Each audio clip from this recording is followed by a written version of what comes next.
Kagubatan ng higera.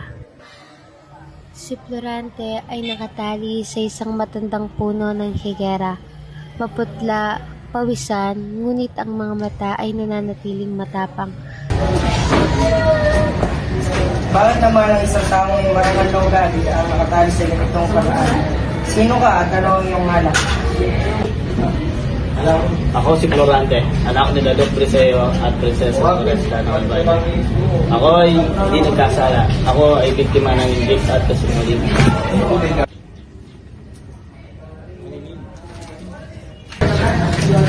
Upo ka muna riyan. Kuha ko ng tubig sa batis.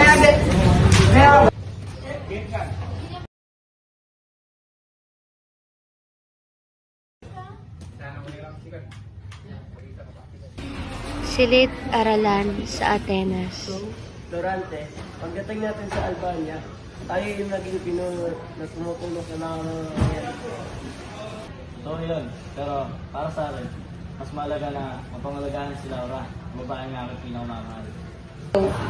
Laura palagi, ako ang mas dapat kaya sa iyo. Florante, akala ko hindi ka nagdarating ka.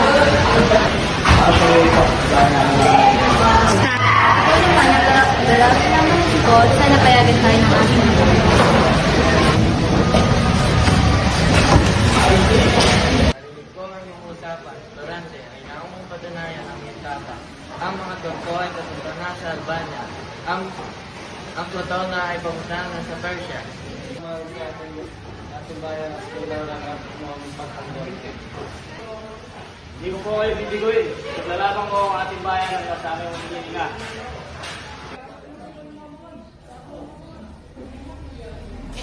Habang wala si Florante, ito na ang pagkakataon mo para ipagkalat at sabihin sa Haring Liceo na binabahagi niya ang mga lihim ng Albania sa kalaban. Pag siya ay nawala, ako ang magiging hari at mapapasakin na si Laura.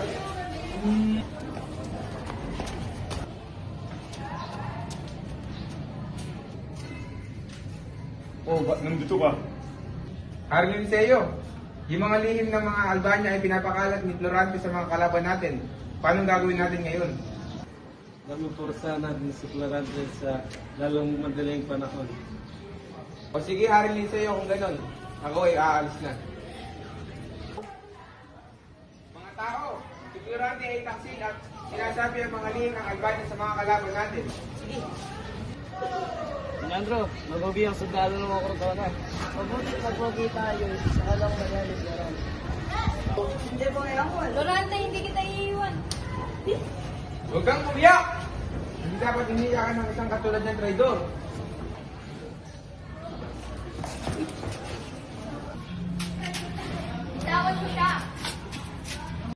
At pagkatapos ng kabanatang iyon, ikinasal si Laura kay Florante.